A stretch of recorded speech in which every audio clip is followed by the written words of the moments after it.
I mean, they can still see it there. Yeah. No, we want the full screen, though. Yeah. You think we're good, or you want to fuck with it? Yeah, I think we're good. I think we're live. Hey. I think we're live. Here we go. Let's let's see. Welcome. The Ron and John Show. And we are here at 𝘬𝗏 Brewing Company. And we are here in DuPont, Washington, and just having a blast, having some brews, right? Absolutely. Which one did you get, brother? I got the lightest one they had, man. I'm kind of a sissy when it comes to beer, brother. Well, this one's called the Full Bird. It was like 2 little birds. The good thing about this, you can drink 143 of these and get up and run 5 miles in the morning. So, yeah. Exactly. Hey, folks, welcome to the Ron and John Show, brought to you by Veterans Lending Group. We're known coast to coast like butter and toast.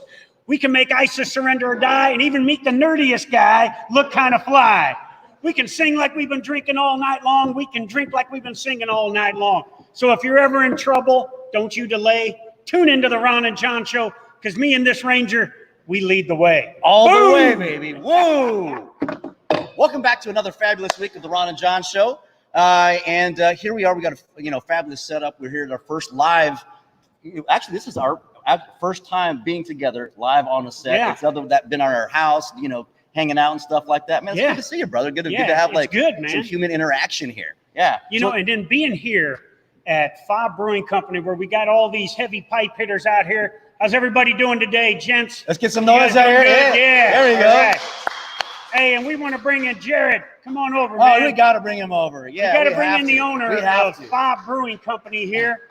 This guy, I've known him for about 15 years. He was one of my guys in Iraq.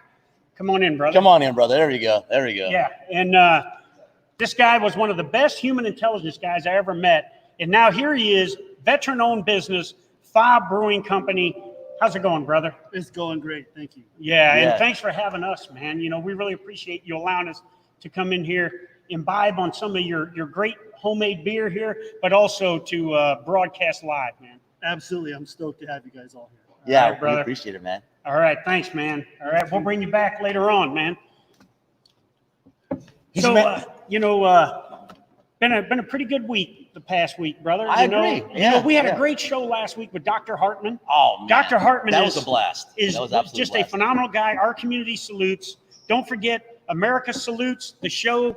It's on the 4th of July. It's going to be live streamed on Facebook and also Instagram and Twitter, and it's going to be great as 150,000 graduating high school seniors are joining the military, keeping the generation going, brother. That is fantastic, and to know that they have the support. I mean, we talked about this before. Yeah. Not to sound cliche about it, is shit. I wish I had that. I wish that the soldiers and all service members that I saw going into the military from high school had this backing and had the support of really the entire community, and showing that, hey, we appreciate you. And I really think that that going into it with that strong vibe, and now where we're at in talking about transition, I just think we're making, it's a process for great service members, great veterans, and contributions to the community. So I love and it. plus, we are keeping our nation and our national security strong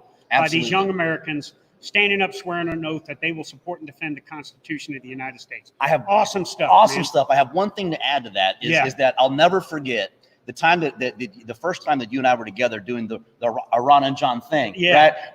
And we walked into the refueling area, and remember you asked up in Fairchild, and I remember you asked the question of, how old is someone that's doing this stuff, that's refueling and everything? And they say 18, 19, 20 years old. And they get done and they're off doing missions. Boom, they're off doing those things because we entrust and we build leaders. And that's something that no one in the world does. That would be a 20-year career person in there. And that you have somebody that's coming right out of their AIT tech school or A school and getting out there and getting after it to the enemy. And just hats off to you. Congratulations to you all. And I'm gonna tune in. I look forward to seeing it and supporting myself. Yeah.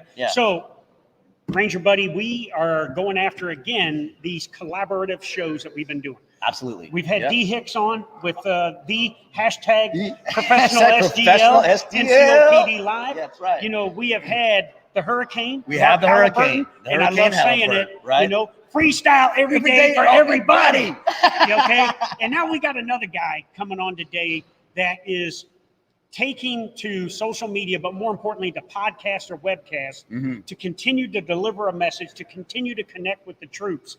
And with your permission, I'd love to introduce this guy. Please, who do we got this week? So the guy we got this week, let me run it down. First of all, he's a native of El Paso, Texas. And why is that good? Because that's where my wife is from, and also my oldest son, who's in the audience tonight. Hey, that's where he was born at. Yeah. Okay. He entered the United States Army on the 9th of August, 1989. He's a young feller because I was already a staff sergeant then, you know, and everything. And, you know, he joined the military. He is a career military policeman. His duty positions include everything from gunner all the way to the Regimental Command Sergeant Major of the U.S. Army Police School.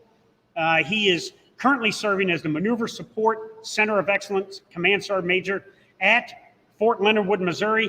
He is a graduate of Class 59 of the United States Army Sergeant Majors Academy. Another young man since I was Class 51. But he was a Commandant's Award winner, so he's a pretty smart guy, too. Okay. You know, he's got numerous awards and decorations, but I got to really point out one specifically. When you talk about being a joint warfighter, this guy owns a Coast Guard Meritorious Unit Citation. Wait. Webster, you got a Coast Guard Meritorious Unit Citation? You need to get back in the palm groves and get after the enemy, man. All right. I guess that's a story for later. Yeah. He is married to his wife, Carolyn, and they have one child, Sydney, who currently is a student at the University of Missouri. So, ladies and gentlemen, give it up to our special guest. He is the host of the Breck. Let me see if I get this right. The Breck Time broadcast. The Breck Time BTB. He is Command Sergeant Major James W. Breckenridge. Breck, come on out. In the house. All right. Thank you very much. Wow. I don't think I've ever been introduced that well before. So, SEAC, thank you so much. Wow. I felt like a rock star for about 2 seconds. Hey, you know how it is. You know, you feel like a rock star, but then you start looking at those dates, like when you're into the military and everything, and all of a sudden you realize, man, I am one old MFer, man. Yeah, you know? You guys are classic rock. What's the big deal, right? It's a big deal. Good. Classic rock is great. Hey, welcome, brother. How you doing there, Sergeant Major? Thank you so much. I really appreciate for that great intro. And it's kind of, well, it's very humbling to hear you talk about all the things that I've done, and the Army has been a blessing to me for the past 31 years, and it's a huge honor for me to be here today with you all to share our story. And so, thank you so much for having me on, gents. And before we go any farther, I know it's already been made public and everything, but your time is really short there at Fort Leonard Wood, Missouri. You were just recently nominated and selected for a very critical position in Washington, D.C. Can you let our viewers know where you're off to next? Well, thanks for that. I appreciate it, and appreciate the congratulatory remarks. And yes, Team Breckenridge is extremely excited to have an opportunity to continue to serve our soldiers at the nominative level for a third time. And we're just extremely blessed. And we are going to be headed to Quantico, Virginia, where I will serve along with my wife, because I couldn't do it without her, as the Criminal Investigation Division and the Army Corrections Command Sergeant Major. Wow. So congratulations, brother. Right. Well deserved, man. Thank you. Yeah, it's a huge honor as I get to take my sphere of influence that I've had either locally. Now I get to take it globally. So I'm very excited for this opportunity, and I cannot thank all of my mentors, the SMA Grinston, Daly, Gooden, Dosty, many other folks who have mentored me, including you, Sergeant Major, have mentored me to get me to this point. I'm just excited to continue to give back to our Army that has given back so much to me these past 31 years. Mm-hmm. Absolutely. Absolutely. Mm-hmm. Hey, so every time we have a senior leader on here, you know, all of us, you know, Ron and I were both NCOs before, you know. Yep. So we want to hear about the pulse of the force, man. Breck, how are the troops doing? How is the troops at the MSCOE doing? How are the troops doing that you're out visiting? You know, we got a lot going on in the country with COVID-19, with, you know, some unrest in the country. How are the troops doing overall from your foxhole, brother? No, that's a great question. I really appreciate you giving me the opportunity to talk about that, because one of the things that I talked to my boss about, General Bonner, is the passion that I have for my NCO Corps and these soldiers. Now, I love my officer corps, and I give them the mentorship that they do need. But really, my focus is on the development of our sergeants and our staff sergeants, right? Because I believe that that's the most critical point. And I will tell you, from here on Fort Leonard Wood, our sergeants, drill sergeants, and staff sergeant drill sergeants and instructors as well, they're kicking ass. They're doing great. Now, is everything picture perfect? No. They're stressed. They're tired. They've been working hard. Life before COVID was great. Life before COVID was easy. Yeah. Life after COVID has not been easy. And I can only describe it in one way. And I know it's very hard for me to use words to express it. But recently, we had the honor and privilege to have the Secretary of Defense and the SEAC, the current one, come down and visit Fort Leonard Wood. And we showed them 2 PowerPoint presentations.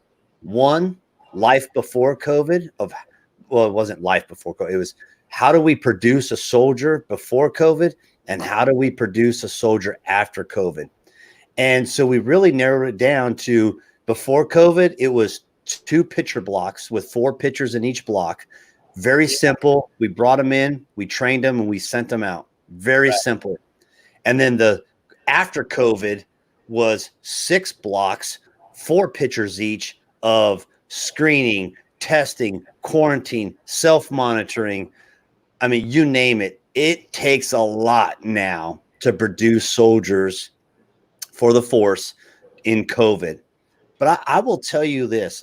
With our commanding general, General Funk at TRADOC, along with our past commander here at MISCO and all the COE commanders, they have done an exceptional job to mitigate risk, to get our folks back into the training pipeline, to take our American son and daughters back into the fight, to get them back to training. And it doesn't come easy, but we're doing it.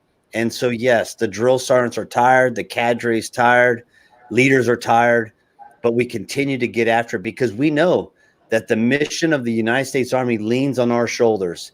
Because without USAREC getting us those kids, and training them, the operational force is not going to have the soldiers they need to do their mission. And we take that very personal here in TRADOC. And we're very proud of all the things that we have accomplished. So to answer your question, SEAC, we're tired, but we are still getting after it every day. I love to hear that, because, it's one of the concerns that I had. Last week we were talking, and, I'm actually an old USAREC head after my life in regiment. But, recruiting during a time of war, in an unpopular war, I should say, at the time, and it was that's what it was. But we had our restrictions, we had what we had to do. So I can only imagine what's going on the USAREC side. But I understand how that would happen. Just herd them in, separating, everything like that. But it's a training cycle. How do you push through that? And because there's this big stop movement, I think a lot of people, including myself, was like, wow, I guess we're just pausing on everything. But to hear what you're saying, I love it, and I wish all the enemies of this country could hear exactly what's going on right now, because we're not stopping. We're still pushing forward. We're figuring it out. We're there's already things in place that are going to keep us strong as a military, as the best military in the world has ever seen. But on top of that, the sustainability and feeding and supporting new soldiers, it's incredible. And to hear that you've mitigated that risk, still pushing forward. I love to hear that. That's phenomenal, and I hope that gives comfort to all our audience and whoever's hearing this as well. And I hope it puts fear and strikes fear in our enemy. Yeah, absolutely. And real quick, if you don't mind, I'd like to just add to that. So that 2-week pause that the Army to stop sending trainees to us, we really needed that. It was a great decision by our Army leaders, and we really had to, because we needed time to get set. And that set was to get ready to take on trainees from across the United States, well, heck, across the world, and bring them in and be able to test them, self-monitor them, test them again, and then get them into training. And during that time, continue to train, because we haven't stopped training. There's a very few things very few things that we have not done because of COVID, but everything else we are continuing to standard. Here's the only difference. The only difference is we're doing it a little bit spread out and a little bit lower of an echelon. So example, I'm going to give you, and SEAC, you know this, during training, we go through this night infiltration course called Nick at Night. We used to run it through as a company. We'd line them up, send them through as a company. But because of COVID, we had to break it down, and now we do it by platoon. And we found that to be more efficient than it was as a company. So that's one of the things that we're going to sustain. And thanks, COVID, for allowing us, because you know why? The drill sergeants are able to focus more on just that platoon and get the training. So they're actually receiving better training, in my opinion. They're receiving better training doing things at smaller level versus a larger level. So the enemy should be scared because we are not stopping what we're doing. Yeah. I love so, that. Hey, welcome everybody. You know, you're watching the Ron and John Show, brought to you by Veterans Lending Group. And our guest is Command Sergeant Major James Breckenridge, the current Maneuver Support Center of Excellence Command Sergeant Major, the host and founder and creator of Breck Time Broadcast. And he's about to take his show to Washington, D.C. Now, I need a special request from you, brother. Roger that. Writing it down. Let me get a piece of paper. Look good. Hey, you got to make Ron and I look good, okay? Because our boss is here watching us right now, okay? Mike Villano is here. Sure is. The pressure is turned up. You know, one of the national directors of Veterans Lending Group, one of the heavy pipe hitters, along with his wife, Brooke. So you got to make us look good, brother, all right? So that the boss walks away saying, man, them two jugheads there are doing pretty good, man. All right, deal? Deal. Let me just tell Mike now and his beautiful wife, Brooke, hey, the Ron and John Show is awesome, off the hook, and we're going to take it nationally. When I get to D.C., we're going to elevate the level. Yeah. Hey, so I'm going to see what kind of, hey, NSDQ, we got some 160th Special Operations guys out here. Who else? Is that both you guys? What about you, brother? Okay. 170th. You're an old mech guy, right? Got big old strappy boots on and stuff. Is that? All right. John Webster, one of my infantry guys, one of my heavy pipe hitters in Iraq, 07, 08. Yeah. You know, and then, of course, Jared, we all served together today. But we're here at Fire Brewing Company today. And so our first live show together. And Breck, the other thing I wanted to ask you, so you mentioned some of the challenges with the 2-week break and everything. So from a readiness perspective, how are we looking from your lens in terms of being able to provide the requisite warfighting capability our nation needs to defend our homeland? What do you think? I'm going to tell you, Sergeant Major, we are training at 100%. 100%. We are training. Well, we might not be 100%. We might be 98, 99%, but we are filling to the capacity.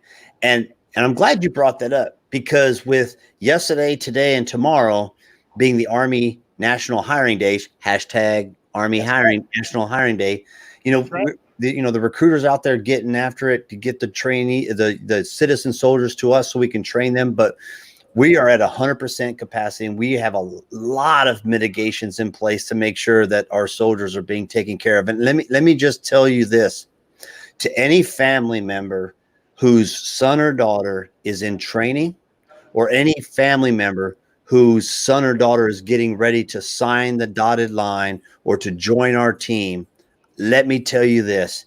You can be 100% confident that the leaders of TRADOC are going to make sure that their son and daughter is taken care of. From the day they get on the bus, we treat them like our own son and daughters. And that's what I preach here on Fort Leonard Wood. And to tell everybody, you treat every trainee as it is your son or your daughter. And that's our attitude here on Fort Leonard Wood. And I will tell you, we do a great job. We're not perfect by no means. I got that. But at the end of the day, we care. We care about each person that comes through this gate at Fort Leonard Wood and to train. And we're very proud of that. Well, you know, I got to ask, just to kind of to switch it up and get to know you a little bit more. Sure. You know, when you came into the United States Army, what what motivated you to do that? I mean, in USAREC, we'll just take a kind of a piece off of that, right? We talk about the four pillars of where people enlist, right? As you know, right? It's college, adventure, bonus money, and patriotism. You know, for me, when I say it, man, I went in because of you know, I needed to get out of my neighborhood and I wanted, you know, a plan and do the best and all that stuff. And then later my patriotism kind of grew when I started to understand. For you, what made you go into the service? And next is, what made you stay for so long and to be where you're at? Ron, thank you so much for asking that question. And the reason why I say that is because that is one of my favorite questions to answer, because I'm going to speak from the heart here. And first off, I will tell you that obviously you all know that I come from El Paso, Texas. My father was in the military, and my lineage of military service is traced all the way back to the Civil War. Matter of fact, my 5 generations ago, grandfather was Vice President of the United States. He served under James Buchanan and actually ran against Abraham Lincoln. He actually ran against Abraham Lincoln for president. Obviously, he did not win, but yeah. So, I mean, my lineage goes all the way back. So, SEAC, I was born at William Beaumont Army Hospital, just like your son, Daniel. But there's a difference between him and I. He was born in the new William Beaumont, which is on the hill. I was born at old William Beaumont, which is right below it. And it doesn't even exist anymore. It's gone. And I know there's a newer William Beaumont being built on Biggs, but I was actually born at old William Beaumont Army Medical Center. My father was an air defender, and we served there at Fort Bliss for a few years, and of course traveled around, but ended up settling down there. So I always knew that I wanted to serve into the military, but really, honestly, my passion, and this is kind of funny because, you know, I'm in law enforcement now. My passion was to be on the El Paso Police Department, to eventually make it to become the premier law enforcement professional in the world, which is a Texas State Trooper. So that's awesome. Hey, so we got a couple officers just came in here. Are you guys second lieutenants? Barely? Barely. Webster, make sure their boots are on the right feet, okay? Hey, gentlemen, thanks for coming down and supporting this veteran-owned company here. Really appreciate it. This is the Ron and John Show, and where we've got a special guest from the Maneuver Support Center of Excellence here, Command Sergeant Major James Breckenridge. What branch are you guys? Oh, artillery. Whoa. These guys are anal as shit already, and they just joined, you know. Anyway, thanks, gentlemen, for being here. Hey, so Breck, I got to ask you, man, you know, one of the things that Ron and I are so grateful for is when Mike and Brooke Villano allowed us to start this medium. Ron and I started this as going on the road. And of course, COVID-19 shut that down. And Mike and Brooke, being the visionaries they are, said, hey, well, let's just do a virtual one. Yeah. And we got a great producer with us, Victoria, who's in the backgrounds making everything happen. And we've started these collaborations, you know, with NCOPD Live, with Freestyle Every Day for Everybody. So talk to us about Breck Time Broadcast, what your vision was for it, and what are you looking to get out of this as you continue to push forward? Because it's a highly successful show, brother. So congratulations on that. But what was your vision behind it, and why did you get it started? Well, thanks, SEAC. I appreciate that. And so, yeah, my vision or my passion, well, I've always wanted to do this. I always wanted to have some type of platform to reach out to people. And I used to always say, if I would hold the NCOPD on my installation and I could get maybe 100 NCOs because everybody else is working or off or whatever, get them into an auditorium. I could teach a class and say, well, thanks, you're all trained, send them out the door, and hopefully for the best. But I always knew that there was a bigger world out there and that I could impact thousands. And little did I know I could impact, 20, 30, 40,000 folks in a matter of just days with my virtual podcast. And so my inspiration actually came from Staff Sergeant D. Hicks, NCOPD Live. Yeah. And I've told him that before. And I watched him from afar. Many times I watched him. I said, man, I want to do that. Obviously, my job is extremely busy. I've been busy for the past, 10 years being a CSM. But I said, you know what? I think I can make time. And so I woke up one day of course, my confidant of my wife, who I always run everything by, walk in, it's like, sweetheart, I have a plan. And of course she says, oh shit, what are you doing next? Right. And I said, I think I want to do a virtual broadcast and just share information and using my leverage of my position, right? Not me, because I'm not a handsome or looking guy or nothing, but I can leverage my position to help teach, coach, and mentor. And she's like, you should do it. And so I sat up one night over a few beers, and Breck Time broadcast, the design, everything behind me was created that night. And so let me tell you a quick funny story I've never shared with anybody, and I'm sharing with you only. So why Breck Time? Well, when I was a platoon sergeant, there was 4 platoon sergeants.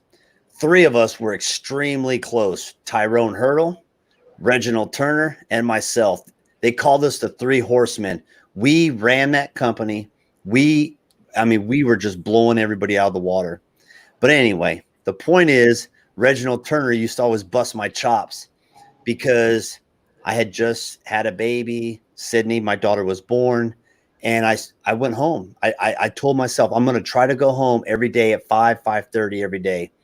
And he used to always bust my chops. It's like, oh, it's Breck Time. You're on Breck Time. Go ahead. You're on Breck Time. And so to this day, he still busts me on it a little bit as for fun.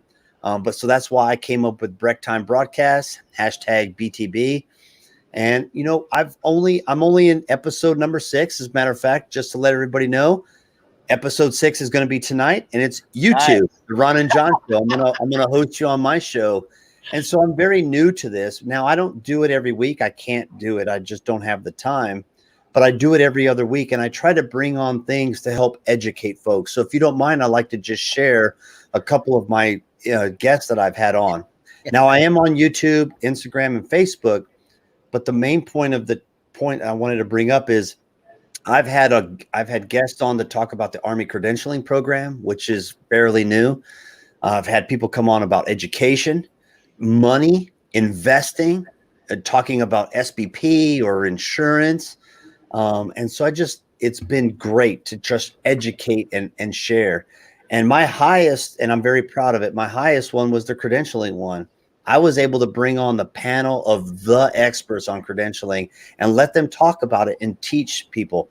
I did an NCODP that night that reached over 18,000 people since that day. And no one can have that many people in an auditorium.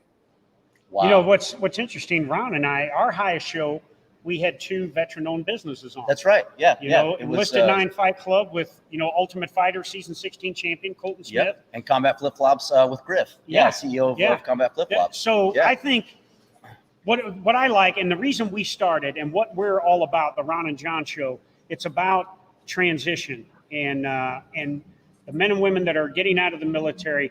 What are they doing next? You know, so that we continue to give them purpose, direction, motivation, and things like that, which is why we are so proud to be members of Veterans Lending Group, because Veterans Lending Group hires veterans and hires military spouses. And they are such a military and veteran friendly organization. It's just a treat for you and I to be a part of that because of that, Yeah. It absolutely is. No, I remember the first time when, meeting John, which that's a story for the time. We met in the shit house, man. He was in there. He had a Field and Stream magazine in his hands, So what do you lieutenants think he was doing in there, Wasn't tossing one over the knuckle, I hope. The next thing I know, I'm washing my hands and somebody walks into the latrine and I'm like, oh shit. And I was like, well, ain't no stopping us now. Yeah. I wiped my hands up. I said, you must be John Wayne Troxel. I stuck it out there and he met me with it. I said, this is trust right here. I'll see you in about 5 minutes. Hey, but Breck, it was one of those prison handshakes because you're not for sure whether the guy did actually wash his hands. So you're a little leery, But I got you. To the imagination, and I think what we're trying to get after, the same thing that you're trying to get after. We want to get our message out to any and everybody out there so that they understand not only the organization we're about, but what he and I are about. And it's Right. all about assisting veterans. You know, we just did a Yomp Your Yard with Allied Yeah. Forces Foundation. We went out and did 10 miles, you know, and Allied Forces Foundation supports wounded, ill, and injured. So That's right. Ron and I, you know, we had some wounded folks out there. Shoot, we had Yeah. Pete Quintanilla with us, who's a single leg amputee, and he was kicking our ass. He was out running there, past us you know? like the private So- runner with the rucksack around the formation. So let me ask you this, Breck. Where do you want to take? You're going to Washington, D.C. What is your goals now for BTB as you move forward? Oh, now that's a great question. I really haven't thought about it too much, but I've always had the goal is to allow my platform to be an opportunity to reach every single soldier, regardless of your organization. You don't have to ask permission to come see me or talk to me. And that's the kind of platform I want. I want to be able to share information. And it's not about me. It's about being able to share information with things that are going on. Like one of my next ones that I want to really work on to get going is I want to bring in the SFL TAP team, right? Yeah. The Transition Assistance Program team, to talk about all those things. Because a few years ago when I was a regimental sergeant major down there at the MP school, I had about a year and some change left. So I said, you know what? I'm going to set the example. I'm going to go to the transition classes, just like the Army says I have to meet all my deadlines, because you never know, I might have to transition. And what I learned in there was stuff that I did not know and was not expecting. And so I want to teach, coach, and mentor, and I want to do it virtually. And I want to be able to bring the information that I have and use my position to bring people on that can help me educate young men and women. And so I always, the power of this platform is amazing. And for instance, I'd also like to take a quick plug to also highlight hashtag the field grade leader. So Lieutenant Colonel, recently promoted, Josh Powers, he runs the field grade leader on Facebook and Twitter page and YouTube page as well. And obviously his focus is on the field grade leader. And he does some amazing leadership classes and talking about certain things. And it's really all just to help make people better, I guess is what I could say. So when I get to DC, I'm going to be around a whole bunch of heavy hitters. And I think my audience is going to grow, because when I walk around and talk to people, the second question I ask them is, hey, would you come on my show? And it's all about sharing information and helping all those out there that are watching. You know, this whole thing is just a real treat for me, because coming from, you know, my years of service were 95 to 2000, break-in service, and then 04 to 07. And those days, this shit wasn't possible, obviously. Yeah. But obviously, the other side of that is everyone was scared to talk to the old man. Yeah. You know, I mean, shit, nobody wanted to talk to, you know, Jeff Dew, you know, or hold on. at those levels. How many times do you guys talk to your brigade commander? Never. Zero. Look at this. Zero. What Right? brigade are you guys in? I'm going to be on your brigade commander's podcast on the 20th of July, and I'm going to put a healthy coat of scunion on him. And he's talking to his lieutenants. Yeah, exactly. What were your names again? No, but it's great, and I look around and I see folks like yourself, Breck. I see, you know, Staff Sergeant D. Hicks. Hey, I'm just kidding, guys. I see the Hurricane, you know, and y'all are putting this information out. But more importantly, you're making yourselves accessible. You at the senior leadership level, where it would be, you know, where we consider, oh yeah, the quote unquote open door policy. When I was coming up, but here you are sharing all this information freely. And not only that is I get to hang out with, you know, the old SEAC, but to that is somewhere along those times, and I have a feeling of what it was, and that was it's war.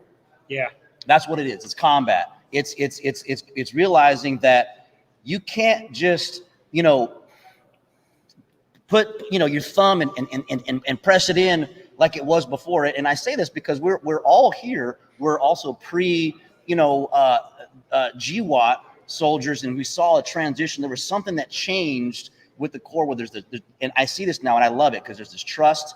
And everyone that we've had on the show, I just think it speaks volumes, and I hate to keep blowing smoke up John's ass, but it is a testament to leadership and what you all saw and who you all looked up to say, what would this person do in this position? That's right. How might be better? What kind of influence is it that they're laying down? And it's I see it, and I want you all to know that how appreciative it is, and you can see that in your numbers. You wouldn't have the views that you have now if it was bullshit. It's not like you post it out and it's like, who wants to hear from the old CSM, right? Or the smash, as we'd say, right? But here it is, and here you are, and I think it's phenomenal. Thank you so much. You coined a phrase when we had Hurricane on. You called it the ultimate open door policy. The ultimate open door policy. Any young troop at Fort Leonard Wood, Missouri, can go on and watch Breck Time broadcast and can ask the senior enlisted person in that entire command any question, and he doesn't have to go through his team leader, his squad leader, his platoon sergeant, his first sergeant battalion. Now, if he calls you up and complains about those guys, there's probably going to be hell to pay after that, and there might be a little entrenching tool involved, but but the bottom line is, I agree with you. It's about communicating with the troops, communicating with the force, and letting them know that I don't care what rank we are, all of us put our clothes on the same way every day. That's right. I don't know that you jump into your dang jeans every day, do you? Not always. Not always. Okay, I'm an unorthodox guy. You might be an anomaly, brother. All right, but I just think it's a great way to communicate with the troops, and I applaud you for it, brother. Yeah. Well, I appreciate that. And one of the best feelings in the world is when someone comes up to you and says, "Hey, I watched your show, and guess what I'm doing? I'm going to sign up for a credential now because I want to do XXX." Right. And they say they didn't know anything about the credentialing program until they watched my show. That's the best feeling in the world. If I could change, if I could impact one person, then I've made a difference. And so, we've all heard the story about the turtle, right? Or the starfish, right? Old man walking on the beach, starfish. Hey, I made a difference to that one starfish. And that's what I want to do. So we got a question here from the audience that I blew past, and I wanted to bring that up. That was someone asked about. Oh yes, there we go, Danny, right? Danny Nab wants to know, what's your favorite call sign?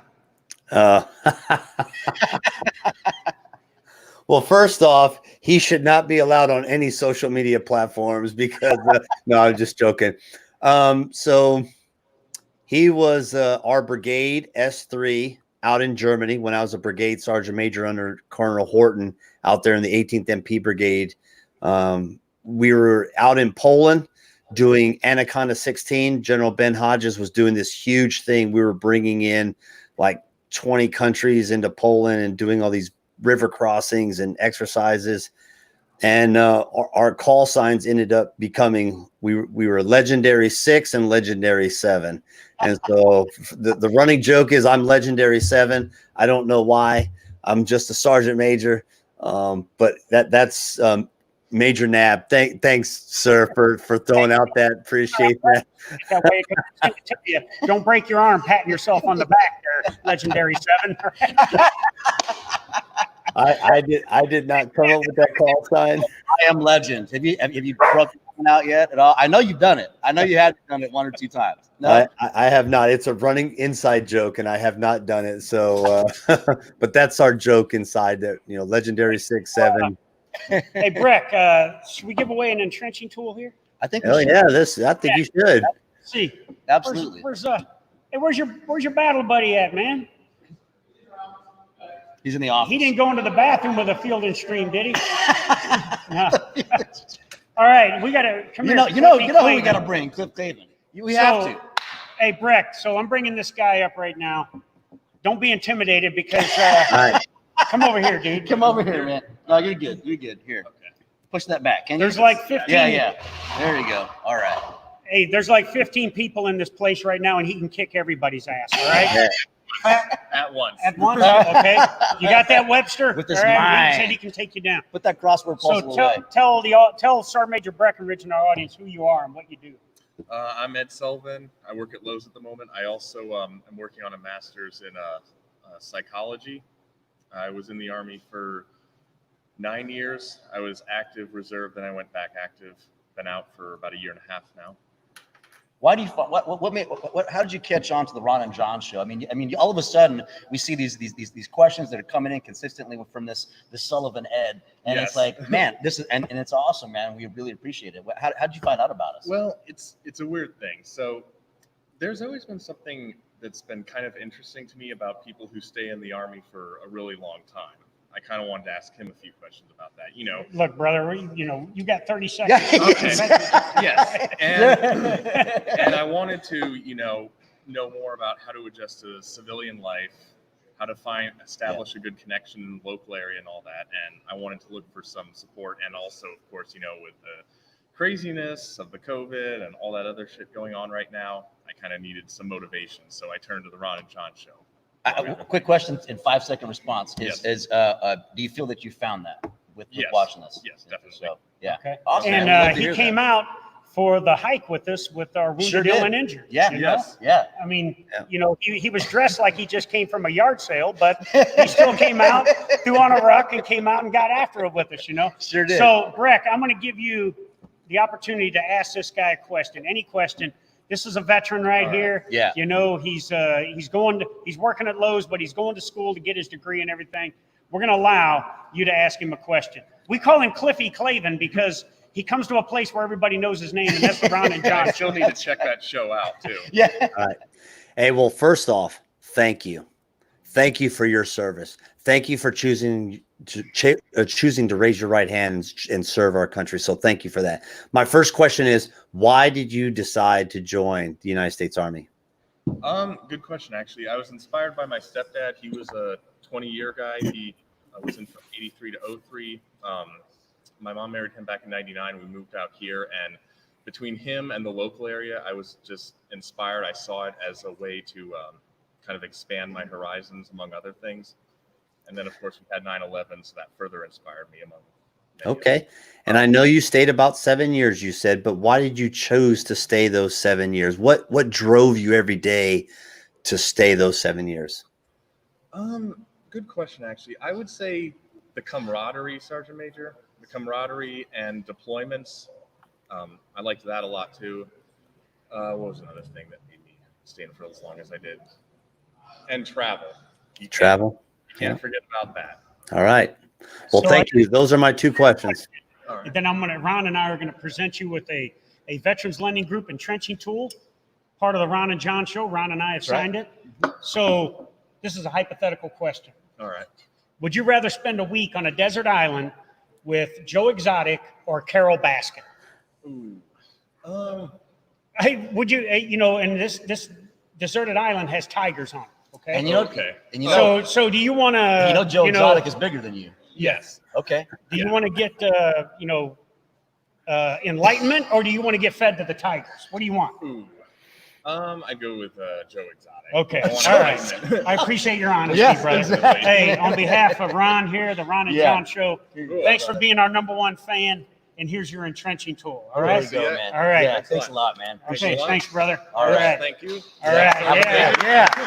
All right. It's very inspiring to hear that. You know why? Because I think all of us can agree. If anybody served a day in the Army, they'll tell you that being a part of a team, that camaraderie is what keeps people around. So that's a great answer. I love, you could kind of tell, someone by the questions that they ask and everything, but I love what you said. Instead of asking, why did you get out and going toward the transition side, you asked, what made you stay in? What made you, do it all over again? Because that means that you had to raise your hand another time, right? That's right. That's right. Yeah. Or wherever you were at, And Ron, if you don't mind, I like to interject because this is one of the things I'm very passionate about, and I'm sorry to do that, but I don't care if you serve 4 years or 35 years. Service is service, and I thank each and every person for that. And regardless of what made you, because one of the part of the questions I didn't get to finish answering earlier in this was why did I stay in? Well, my plan was to only do 4 years. I was going to get out and be a trooper, like I told you.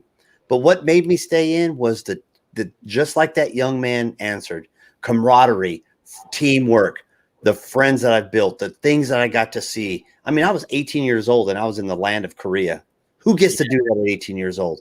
And so I've been blessed with a lot of great things. And that's why I chose to serve. And I've been continuing to do so. And I always tell people, whether you serve 4, 35, it doesn't matter. Service is service. And I thank you for that. And I'm going to help you either transition at 4 or help you transition at 35. All I want from you is your trust that I'm going to be the best leader I can.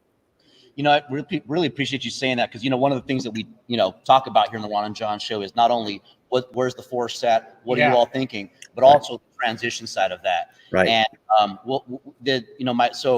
always pose, you know, that question to everyone on the audience, because, you know, we keep it real in the Ron and John show is, I mean, while clearly you're getting ready to move into this new position to where you have, you know, some extreme influence.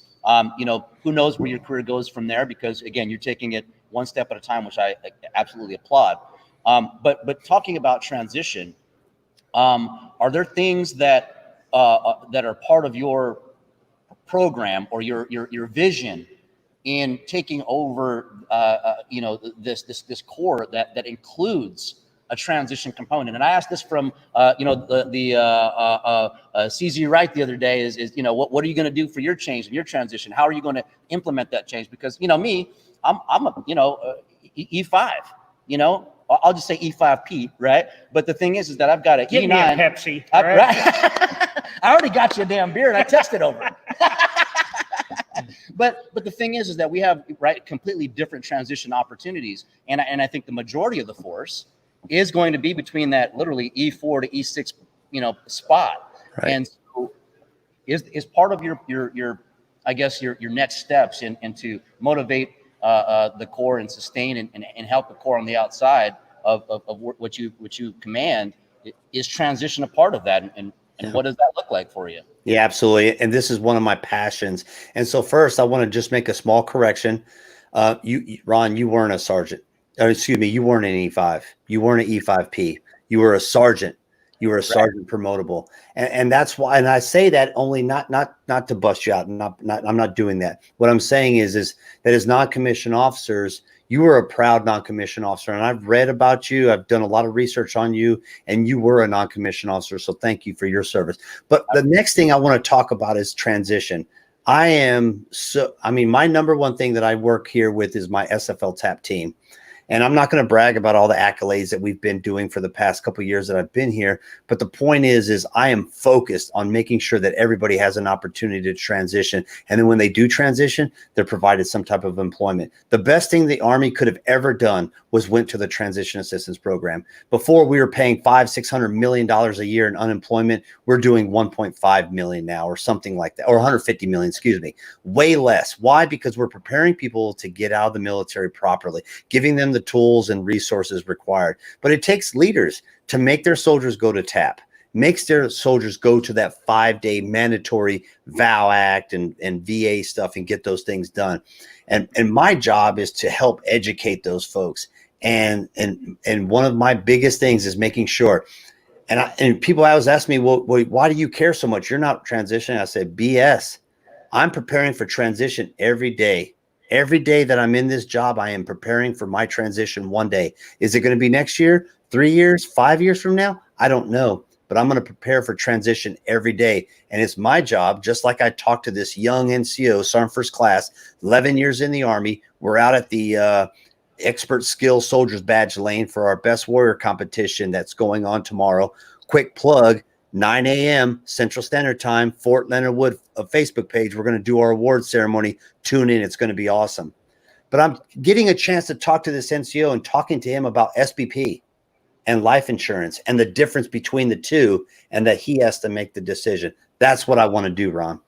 Yeah. That's awesome. No, I hear you, brother. And I tell people all the time, the worst example on how to prepare for transition is right here. So I didn't do anything. I didn't do shit. And all of a sudden, it's September of 2019, and I'm ushering out Joe Dunford, you know, the current chairman, ushering in Mark Esper, the new SecDef, and Mark Milley, my new boss, as the chairman. And all of a sudden, Milley comes into my office and says, hey, pack your shit. We're going overseas. We're doing this and that. And I'm like, holy shit, Chairman, I got like 3 months left in the Army, you know? And then he comes to me and says, hey, you know, Thanksgiving, we're going to spend it in Iraq, in Afghanistan with the troops. The president will be there and everything. And I'm thinking to myself, it's like 10 days before I'm out of the Army, you know? And, but the bottom line is I had a team that took care of me, and I had some wonderful professionals at the Soldier for Life Transition Assistance Program that took care of me. And were it not for my NCO, Sergeant First Class Chantel Dela Cruz Johnson, who took care of me and worked with all the people I needed to, especially CIF, because Breck, you know, after 38 freaking years, I had 14 duffel bags worth of shit to turn in. Did you have all your shit, or did you have to go to the gate to the damn foxhole down here? Oh no, one take Jake, brother. One take Jake. Of course. They were wanting my mess kit. You remember our mess kit? I got issued my mess kit in 1984. They wanted that. Wow. They wanted my pile cap back. Wow. No, not you the pile lieutenants cap. got mess kits or pile caps? They took your no. pile cap? They don't know. They don't wanted know. all that shit back, brother. But They don't know. I absolutely agree with you. You got to plan every day like you are going to transition, because when I went to the SFL TAP course, all of the classmates I had there had like 2 years left in their current assignment. And so don't do like John Wayne Troxell. If you're getting down towards the end, 2 to 3 years out, start thinking about transition and getting after it. Go ahead. Yeah, because here's the thing with that. And I got something here from Billy Knight, which it's been kind of pressing on me for a while, and I'll tell you who that is right now, Breck. But when I met John, and he shared with me his transition story, and I kind of I shared with him mine, and we kind of bromanced out from there. But the thing is that, you know, I'll never forget, we were sitting at 13 Coins, and we were with Billy this time, and I remember seeing John's face, and he just looked down and he just said, I didn't know. Yeah. I didn't know this other side. And so what I'm going to read to you from Billy here. Billy says, let's start making sure that commands allow these soldiers to transition versus going to the field 30 days before they ETS or retire. Because, listen, I totally understand that there's a mission to be met and what's going on. But what Billy's getting at is there's opportunities that these soldiers and service members can get into that are 3 months and 6 months out, and on the job training opportunities and apprenticeship programs. And, you know, we spend so much time in the military preparing for whatever. Or let's just say preparing for a deployment, preparing to go somewhere. But yet we're going to spend 30 days or 45 days transitioning for something that's going to be the rest of our life. Right. So I would just, you know, again, I challenge everyone on here is that, you know, impress that upon the leadership to say, listen, one day this is going to be you. That's right. One day. Right. And how would you want to be treated for that? I know that's cliche as well, but we got to do something to where they're allowed to set themselves up for success for something that the rest of their lives that they've given. And there's a big difference, and Breck, you know this, there's a big difference between a SEAC going to Afghanistan with the chairman and the president 10 days before leaving, and an E4 going to the field 30 days before they're ETSing. And their future is a lot more uncertain than mine would have been. And so, hey, I think it's time for some quick rapid fire. All right, we're going to put you on the spot, Breck. All right, so we got some folks coming in. Come on in. All right, join the Ron and John show here. I know these two. All right, brother. No Tommy guns underneath that sport jacket, right? Okay. All right. We got an MP on the screen here. Okay, he's keeping an eye on you. Okay. So speaking of MPs, all right, I got to ask him. I asked Hurricane Halliburton the same thing when we had him on here. What is the deal with the law enforcement phone book? What is it? What is this all about, man? You know what is a phone book used for in law enforcement activities? And why is it in the trunk of every vehicle with a ball and hammer? I don't know, other than maybe someone doesn't reach the gas pedal, so they need something to sit on. I don't know. I honestly don't know what a phone book I've never had a phone book before. Never. Hey, brother, so you got to watch the movie James Caan Thief. When they rolled him up and they took him into the dang police station and they tried to get him to talk, they took the phone books to his ass, man. They're talk. But, you know. Now I know what you're getting at. Because it didn't leave marks. Yeah. Now I know what you're talking about. No, I never did any of that. Now I got some stories to tell you about Korea, but not on air. I'm going to tell on I probably something I shouldn't be saying because I got a fellow ranger here. So I get a lot of my news from memes, okay? Like probably most of us do. We get news from memes and we go check and fact check that stuff. Sure. So in the special operations community, there was this meme that came out, about 2 months ago, and it was about MPs. And it was about 3rd Ranger Battalion. And you're laughing, but apparently a MP was chasing a ranger into the barracks, fired off a taser, nails the ranger removes said MP's weapons, and then the squad ends up taking control of the situation. And then since the rumor is that no MP vehicles are allowed within the ranger compounds across the country. What kind of outfit you running over there, brother? Damn, man. And now that's happened in 275 a few years ago, and recently. That's just the rumor. That's just what I've heard. Apparently, there's some sort of conflict with Rangers and MPs. Can you elaborate on that, please? There's no conflict with MPs with anybody. We are of the troops and for the troops. We are 100 law, all about the law, making sure we good order and discipline across the force. MP made a mistake. Number one, you never go into a room or anywhere by yourself. I learned that from Corporal Clayton back in 1990 in Korea, as we were running to a fight in a club. And I was ready to go. And he says, hold on, just wait till the reinforcements come. We had about 5 or 6 MPs. Then we went into the club and took care of things. So that was mistake number one. And number two, there's no off limits to the military police. We go everywhere. Okay, so I get the last question, and then we're going to have to, hey, folks, you're watching the Ron and John Show live at 𝘬𝗺 Brewery, brought to you by Veterans Lending Group. We're about done on the Ron and John Show, but stay tuned. We got another hour because we're switching over and we're going to be on break time broadcast live here. Yes, please. I have a question here. Yes. What is the favorite cadence of every person that's not an MP? A C-130 rolling down the strip. What do you hear? Let's hear it. Let's hear it. What is it? And who's rolling down that strip? You can't spell wimp without MP. Sorry, brother. Sorry for the, I'll keep you up, man.